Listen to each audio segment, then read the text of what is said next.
What's up, guys? It is Phil here again on another Sunday, Sunday after Halloween. So I thought it was interesting to kind of talk about Halloween because as Halloween was approaching, I saw a bunch of different videos, pros and cons, a bunch of Christian videos. Should you celebrate Halloween? You shouldn't celebrate Halloween. You should. Here's the reasons, all that kind of stuff. So I figured tonight we do a deep dive into the origins of Halloween and kind of the pros and cons and the different viewpoints, for and against and stuff like that. Because it was definitely interesting kind of doing the research into Halloween, some of the origins. Because basically it's two different holidays put together, essentially, is what Halloween has become. And then as you look towards modern day Halloween, it's some things are similar to some of the old school pagan holiday of Samhain. Some things are similar to the Christian day of All Hallows Eve.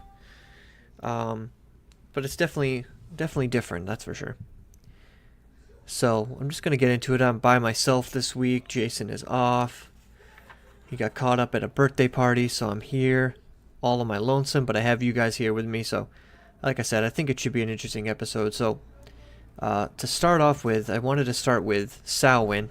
I think I'm pronouncing that right. It was a pagan holiday, Celtic pagan holiday. It marked the end of the harvest and the beginning of winter. It went first.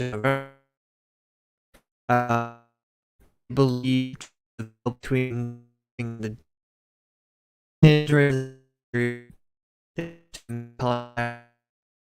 or fairies as well because it was Celtic. Drink, in order to eventually make they would last through the winter. This is obviously through their eyes. So, which is rather interesting. I've already got a comment. Carlos says, hi. What's up, Carlos? How are you, bud? Yeah, so it was definitely, so that's kind of like the pagan Samhain. Another thing they would do during this holiday is the souls of the dead were believed to visit their relatives during this time period. So when they would have dinner and stuff like that, they would set a place for their family members or dead family members for a table at them to eat. Another part of this holiday was mummying, and it reminded me when I saw the word, I was like, where have I seen this word before? And in Philadelphia, they do the Mummers Parade. I don't know if you guys ever seen, if anyone's from Philadelphia or that area, they have like a Mummers Parade every year, which is like people in costumes and stuff. So basically, they would dress up in costume. It was a part of the festival where people would go door to door in costume and they would recite verses in exchange for food. Now, keep that in mind because I think that's an interesting aspect of Halloween that we still do nowadays, but that also has, there's also Christian ties to that same sort of act.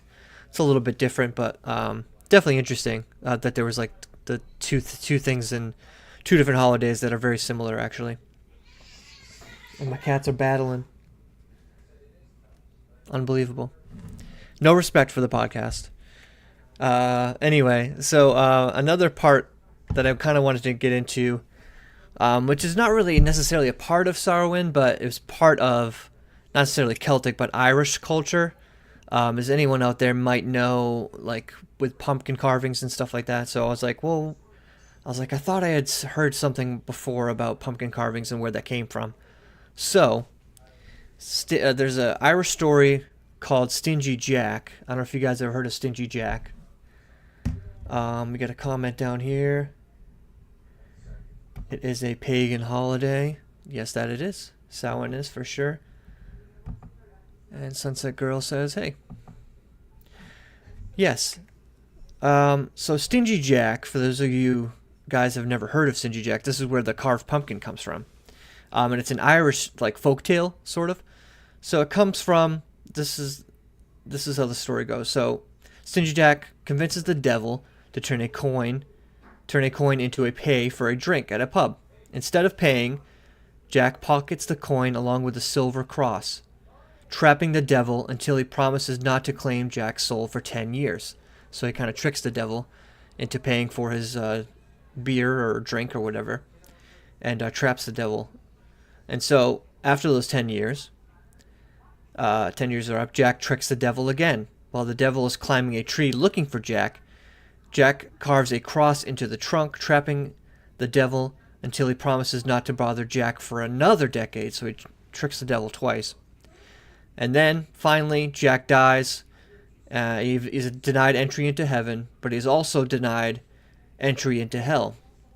But the devil's bound by his promises, so the devil gives Jack a single burning ember from hell to light his way through eternal darkness. Jack places the ember inside a hollowed-out turnip and uses it as a lantern. So, originally, they used to carve turnips. This is in Ireland. They would carve turnips. And, yeah, so it was just interesting. It started out as turnips, but when they came to America, the Irish settlers, that is, they discovered the pumpkin, and the pumpkin was better for carving. And so they eventually started carving the pumpkin instead. Yeah, I have heard of radishes too, as well. Yeah, so that's kind of like where the carving into vegetables, and another part of that aspect is like the reason why they would carve the face, like scary faces, into jack-o'-lanterns or into vegetables in general, possibly radishes as well, was to scare off evil spirits as well. So that's kind of like the origin of pumpkin carving, a little bit about Samhain and kind of that aspect of things. Now, the other aspect of Halloween, whereas like it's a combination of Samhain and All Saints Day. I don't know if you guys have ever heard of All Saints Day before. Some people have, some people haven't. But it originated in 1609 AD, May 13th to be exact. Pope Boniface, I believe, Boniface is his name, Boniface IV, dedicated the Pantheon in Rome to Mary and all of the martyrs. And so kind of that's how All Saints Day, that's like the first year of All Saints Day. Now, before that time period, they did sort of have prayer times and stuff and different celebrations for fallen martyrs and saints and stuff like that. There just wasn't a particular holiday that dedicated this day. So that's where All Saints Day started. It started in May, actually. And then a couple hundred years later, in 835 AD, another pope, Pope Gregory IV, moved All Saints Day to November 1st to kind of subvert or sort of take away from Samhain, the pagan holiday. They also did that with Christmas, if I believe, as well, because Christmas and Yule, the Yule time and Yule log and all that kind of stuff, that was another pagan holiday, so they moved Christmas to Jesus' birth to that time period as well. That's kind of like another thing they kind of did. I don't know if that's around the same time. I forgot to look that up, but so they had there's a history of the Catholic Church kind of, if there was pagan holidays around certain times, what they would do is they would try to replace those holidays with Christian holidays. So All Saints Day was sort of that version of that for Halloween or Samhain. So that's kind of like where the Halloween kind of comes from, is All Hallows Eve. Then that kind of turned into Halloween, as far as the name goes, not necessarily the practices and stuff. So which I thought was like very interesting. I kind of like knew a lot of this stuff before, but I think some people don't kind of know this stuff. And I'll have to check that out. Kirk Cameron did a pretty good job explaining Halloween from a Christian perspective last week on Facebook. I'll have to check that out for sure. And so over the years, these two holidays kind of get combined. There was, I don't know if I wrote this down or not. I might have not wrote this down. I thought I had written it down, but in Christian, on All Saints Day, they would do this thing, which is very similar to trick-or-treating, but not quite exactly the same thing. They would call it souling, I believe. I thought I had wrote this down. Yeah, it is. Here it is.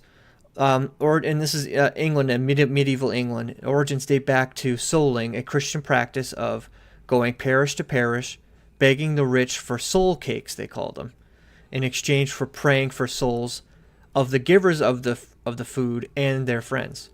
So they would sort of go church to church, um, and kind of go what they would call is this like souling.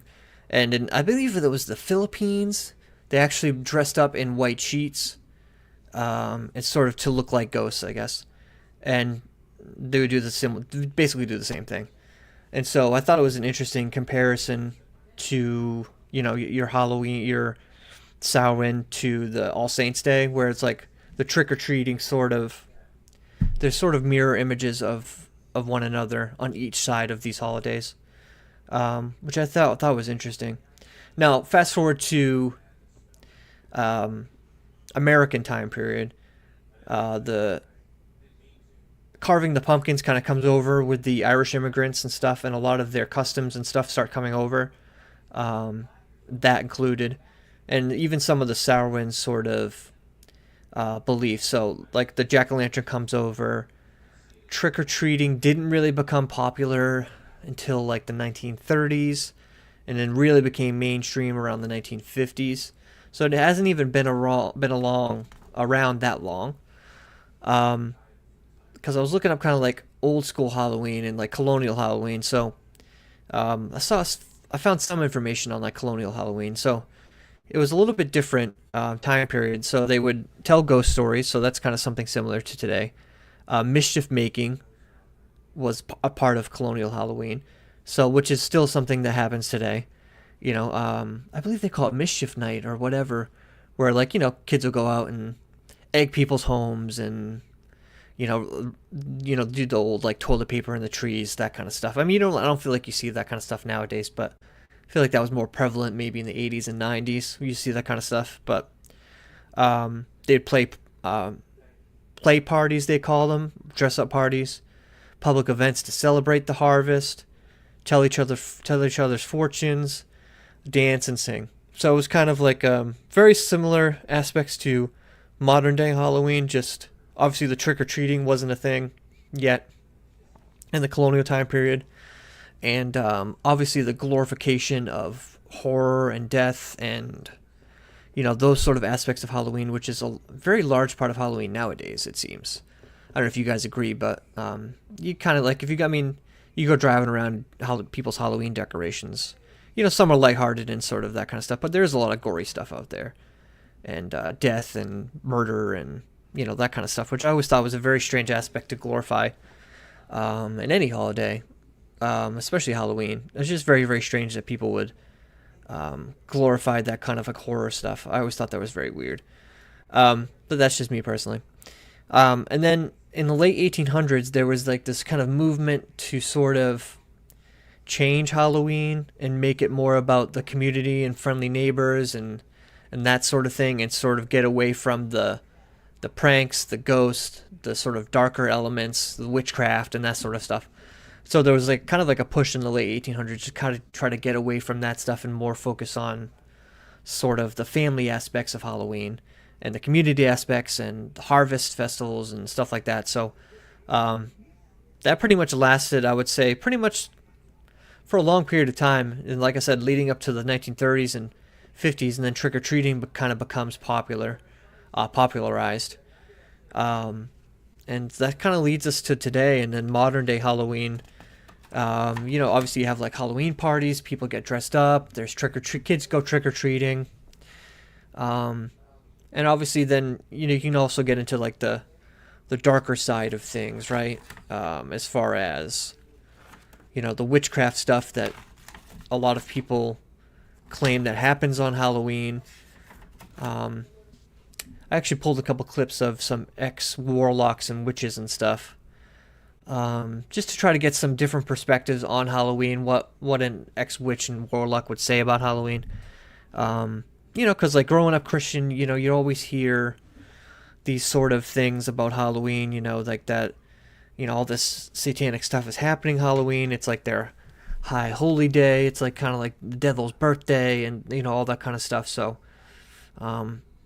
you try to separate fact from fiction with that kind of stuff.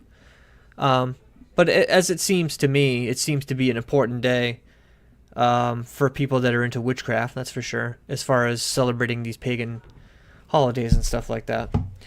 So, let's see, which clip do I want to play first? So I have a couple clips here. Where are they? Okay, they're there.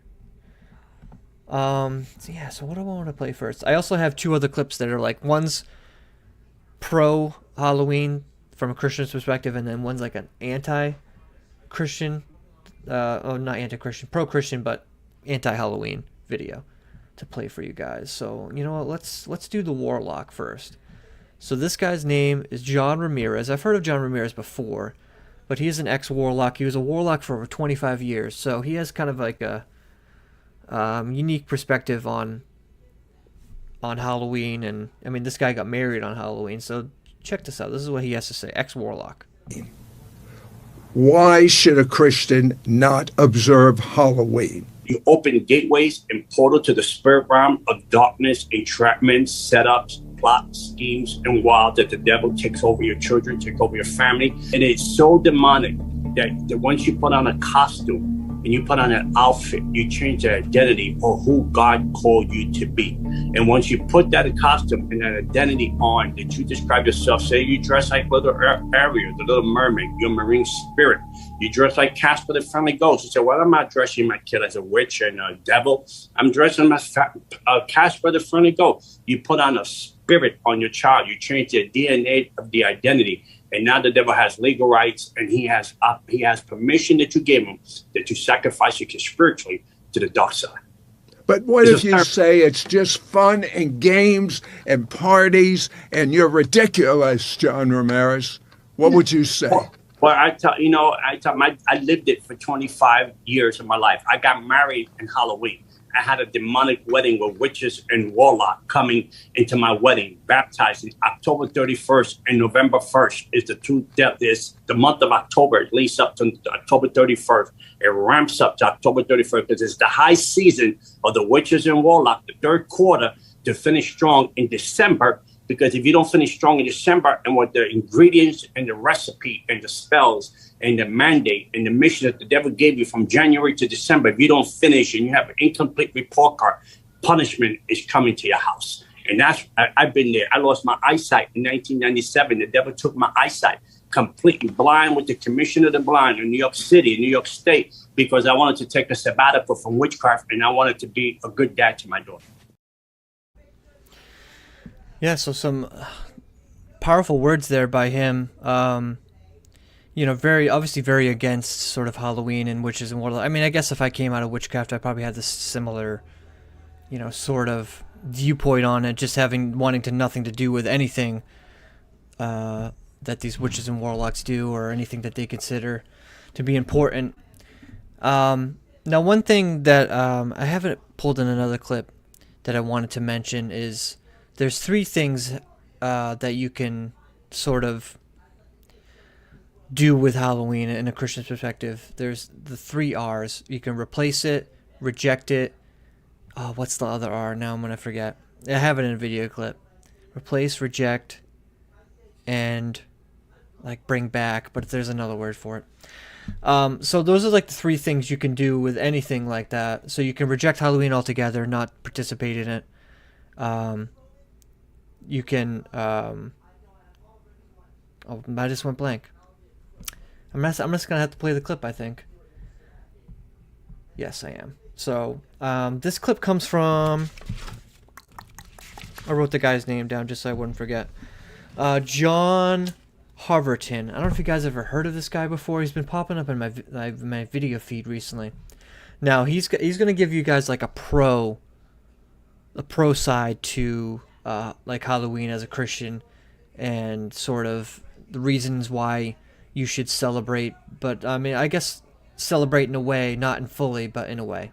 that Christians can approach every issue. There are 3 R words: receive, reject, redeem. There are some things that Christians can, in the world, that Christians can receive. There's some things Christians should explicitly reject, like pornography. It's evil. So here's a question: should Christians redeem modern American Halloween? We actually have a really good analog in 1 Corinthians chapter 8. You have all these Christians who just got converted to Christianity out of paganism. That's the same. And what they used to do is they would go to their pagan demonic temples and they would offer sacrifices there, and then they would take the meat from the offered sacrifices that were offered to demonic false gods home. They would cook it and they would eat it. All these people in the Corinthian church, they become Christians. Now they're like, hey man, when we go to Kroger, when we go to the Roman Kroger down here, there's still this meat sacrifice to idol section, and it's a little cheaper. I'm contextualizing. It's a little cheaper. Are we allowed to get to bacon, from that section and eat it? Listen, this is really interesting. Exact same situation. If you go to 1 Corinthians 8, so that's the question. Okay, and it's very similar. People today are like, hey,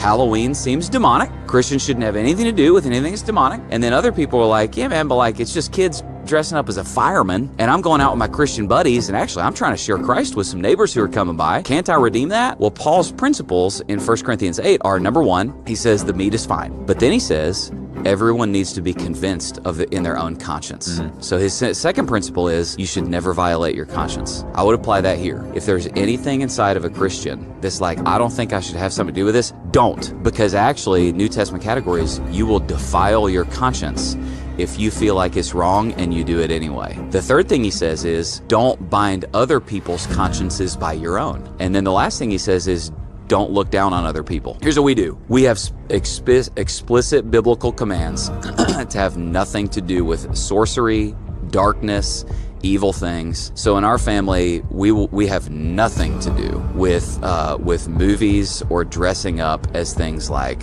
warlocks and witches and vampire dark thing. We just don't do it, man, because we're like, nope, we don't take part in deeds of darkness on the Howard team. We don't do that. Here's what we will sometimes do. I think this is what we're doing this year. We'll sometimes grab a bunch of Christian friends, and we had a little corner of our neighborhood. In our last neighborhood, it was all Christians. Nobody was putting up dead bodies. It was just a bunch of people's kids dressing up as a firefighter and going to these 7 houses and getting candy, and literally the parents, God bless y'all, have a great night. Like, it didn't feel real demonic to me and when we're doing that.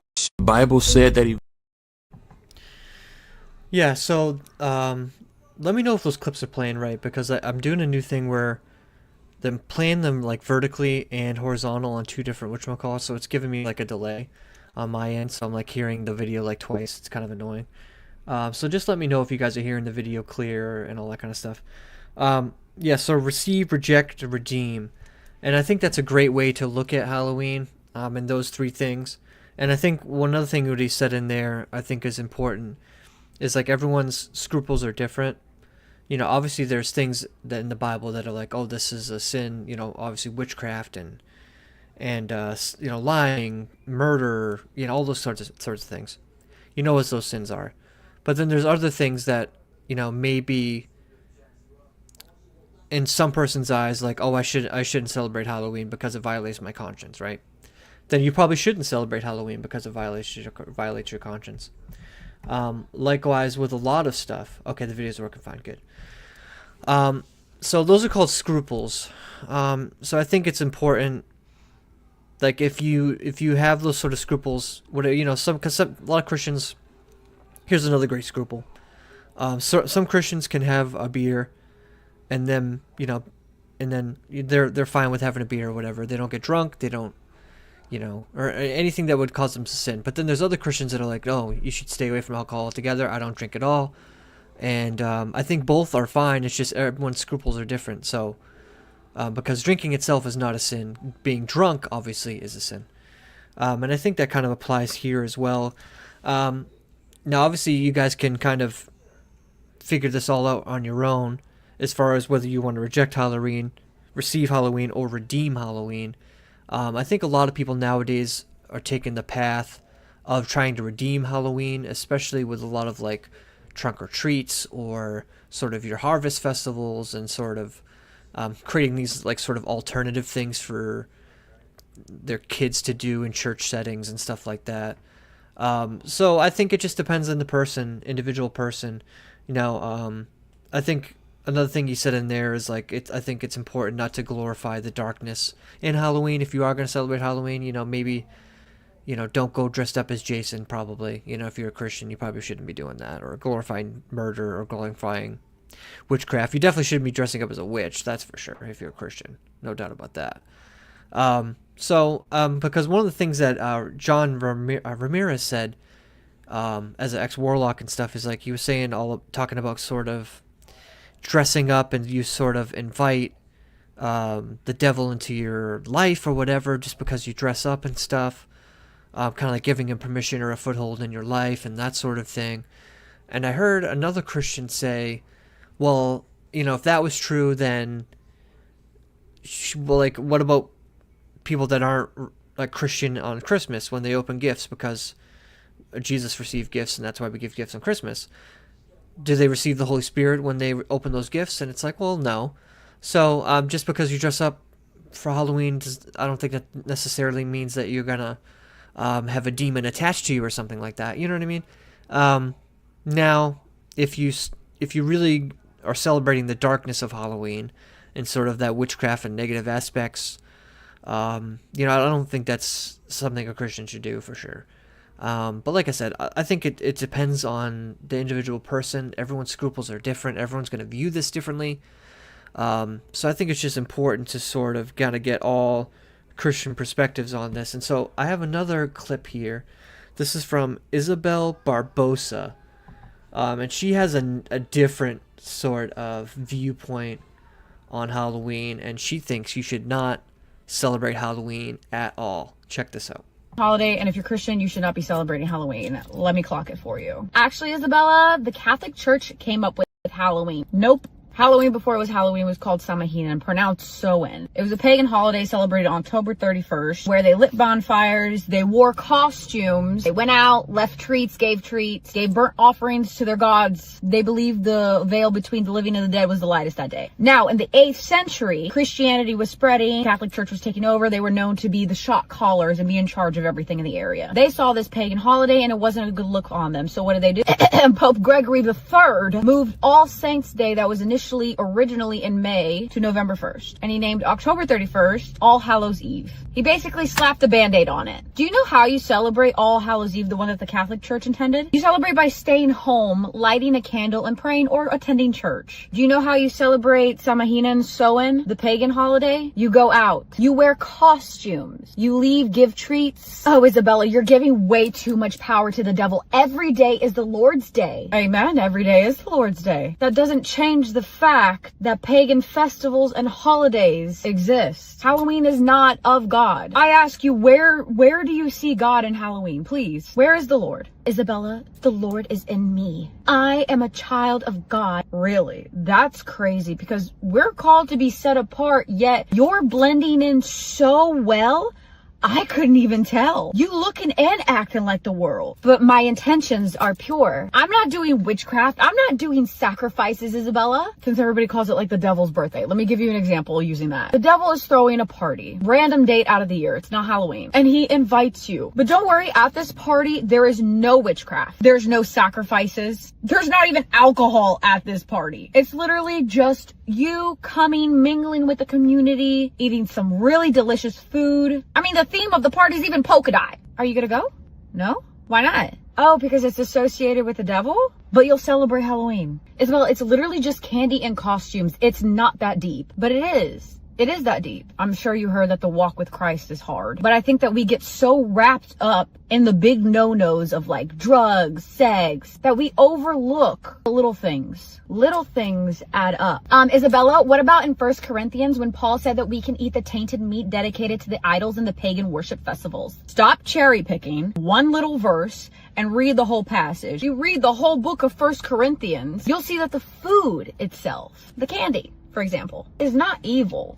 It's the worship and the message behind it. It's the worship and message behind Halloween that is evil. It's the meaning. Isabella, what about Christmas, huh? Huh? I'm not talking about Christmas, Janet. I'm talking about Halloween. Stop deflecting because you're getting called out. But it's about personal conviction, Isabella. You do not have to feel personal conviction for every single thing in your life for you to know it's bad and it's not of God. It's common sense sometimes. We don't have to feel conviction about doing drugs to know that drugs are bad and God doesn't want you to do drugs. So Isabella, what will you have me do? Just shut my door and lock myself away from the world that day? What do you do every other holiday that you don't celebrate? What do you do with Hanukkah? What do you do with every Muslim holiday, the Hindu holidays? Oh, you just act like every other day. Okay. If you want to celebrate Halloween, you do you, boo boo. I'm not saying you gotta go to hell for it, okay? Don't get it twisted. But I'm not gonna argue with you because there's literally no argument that you can present to justify Halloween. We are called to what? Be set apart, deny our flesh, and pick up our cross.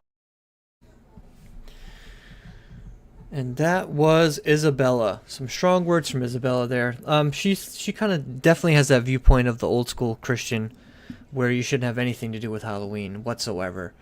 So yeah, definitely just wanted to give some different Christian perspectives in there, because there, I mean, does definitely seems to be a pretty large divide for sure between Christians and what to do with Halloween, or if anything at all. So yeah, definitely interesting. And I did find it interesting that both of them used that same verse in 1 Corinthians about the tainted meat argument, where, you know, the church in Corinth they used to be pagan worshippers and stuff, and they used to eat meat that was supposed to be for their former gods or whatever, and they're like, well, can we still eat this meat and all that stuff? And Paul tells them that they can. So yeah, so it's definitely interesting, and like I said, I don't know exactly where I'm still trying to like figure out how I feel about it. I still think there's certain aspects of it that can be redeemed. Obviously, I definitely reject some of the obviously any of the witchcraft aspects to Halloween and all that kind of stuff. So, but I think there's parts of it that probably can be redeemed, just because of the origins of All Saints Day and sort of the kind of the good aspects that, people nowadays don't even celebrate All Saints Day at all. So I think it's kind of like one of those holidays that's sort of got bowled over by Halloween. And so the American version of Halloween is kind of taken over both of those holidays, really. Samhain and All Saints Day, for that matter. And for the most part has come something entirely different, where it has aspects of both of those holidays into it. Mostly Samhain, a little bit of All Saints Day, but mostly Samhain, to be honest. So yeah, that I think that's probably how I feel on it. Obviously, I think it's going to be one of those things that each person has to kind of figure out for themselves. Each Christian has to kind of figure out for themselves and where they stand on it. Because like I said, when I was growing up, we wouldn't celebrate Halloween at all, and when in a church and stuff. I think there was a few times we had like a couple. Of course, we never called it Halloween celebrations. It was like harvest festivals and that sort of stuff. I remember one year, instead of dressing up as superheroes or whatever, we dressed up as like Bible characters and stuff like that. And so I know some Christians celebrate All Saints Day, and they'll do something similar like that, where they won't dress up as characters or superheroes or people from movies or cartoons or whatever. They'll dress up as like former saints and stuff like that, or Bible characters for that matter, kind of like what we did back in the day. Because we were always like, like with our parents and stuff, we grew up very like anti-Halloween and all that kind of stuff. So I always had this kind of weird thing with Halloween, just because we didn't really celebrate it, at all. Of course, we would get candy and stuff like that. We ended up staying at home and watching movies and stuff like that. So I think I only dressed up for Halloween maybe like once or twice when I was little, before we started going to church. And then once we started going to church, we never really did Halloween, and I think we did it once when I was in college, but that was because we were all like Christian kids who never went trick-or-treating, so we wanted to go trick-or-treating one year, just because we never did it before. So, well, we hadn't done it in such a long time, so we kind of did it. But Yeah, so I definitely grew up very anti-Halloween, that's for sure. You know, because I know a lot of churches nowadays, if you guys go to church, I'm sure a lot of churches, like our church does like a trunk or treat type thing where we do it for like the community. It's kind of like an outreach type thing. Like we gave away some Bibles and stuff this past year along with candy and stuff. So we use it as an opportunity to do some outreach, which would be like a version of like redeeming the holiday and that sort of thing. So yeah, I think it's going to be up to the individual person. Everyone's different. So like I said, some people are, you know, vehemently against it, and I think if it's something that, you know, your conscience is against and you can't justify it or whatever, then I think you shouldn't do it at all. Along with anything else that violates your conscience, you know, because the Lord gives you, you know, your conscience and stuff, and I think if it's, you know, as far as like not things that aren't like specifically listed as sins in the Bible, you know, I think it just comes down to your conscience and how the Lord speaks to you about those particular things.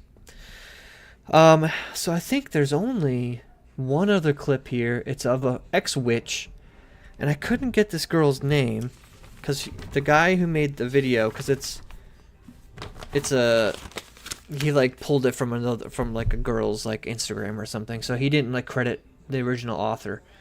But this video comes from David Perther, I believe his name is, his Instagram account, and this is of an ex-witch, and she sort of has a very similar sort of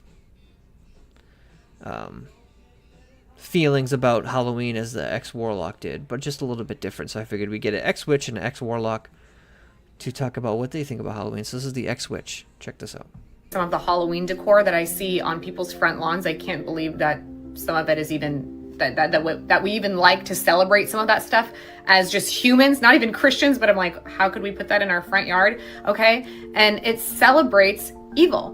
We are glorifying wickedness for now, not even just a day, but an entire season. What I have seen and what I have experienced in the spiritual realm, coming out of witchcraft and New Age into Christianity, and then getting delivered of all of these spirits, what I have seen and experienced is so crazy that why the heck would I ever celebrate a holiday that is centered around glorifying that? She's absolutely right. Just look at it even in the natural, like you're celebrating death, evil, like It, right? You ever seen the movie It? People celebrate that movie It, and it's legitimately the devil eating kids. It's a devil eating kids. That's real life. That stuff really goes on, and people are like, oh my gosh, it's such a good movie. And they're dressing up their kids in the demonic being that eats kids, and people just think it's okay. Like, when have we lost our minds? Like, go to Africa. They don't think this stuff's funny, but we think it's funny here. Wake up to the truth, because we're living in the last days, and if Jesus comes back today, are you really saved? To learn more about the Bible, subscribe or follow right now. The truth. Yeah, so like I said, very similar to what the ex-warlock said about very similar thoughts, you know. Why would you want to celebrate something that glorifies death and darkness and all that kind of stuff, which is, I totally understand and get. I totally am in agreement with that side of Halloween for sure.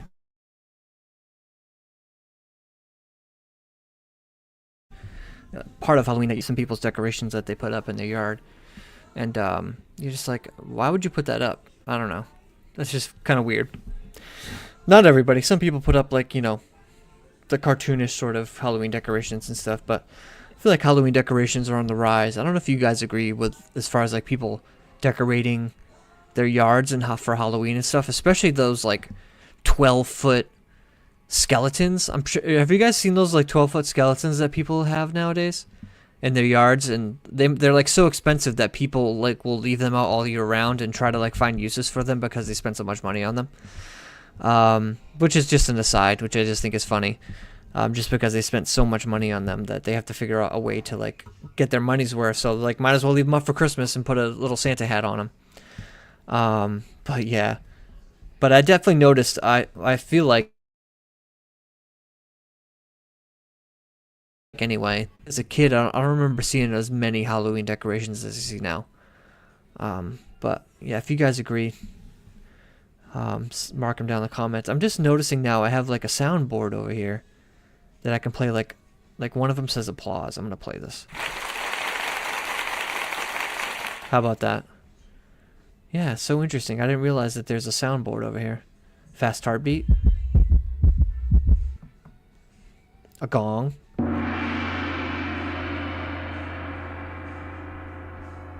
Sorry, I have ADHD. That's just funny though. I didn't realize I had like a whatchamacallit, a soundboard that I could play certain stuff on. That's pretty cool. Cool. All right, I'll have to keep that in mind next time we do another I'll do another episode. Yeah, but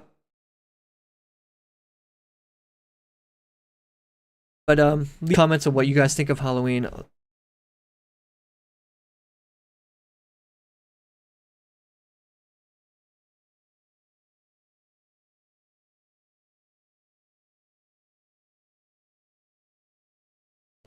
And I'd like to hear you guys' comments and thoughts on that.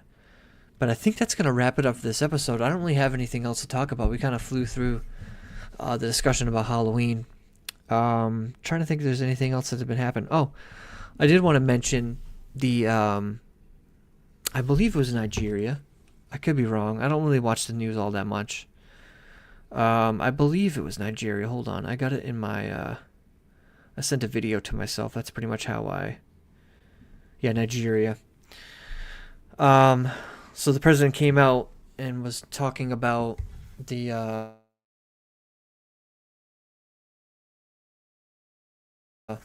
all the Christians that have been getting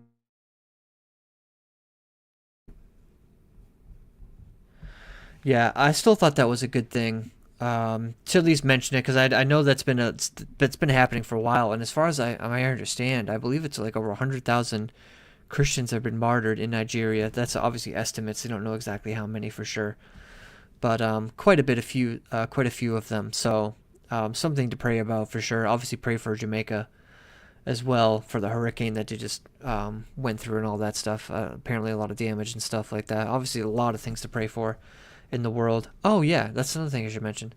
If you guys have prayer requests, mention them down in the comments, and I will definitely pray for you guys. If you guys have anything you want prayer for, tests coming up, or family members that are sick, or your workplace, whatever the case may be, please put them down in the comments.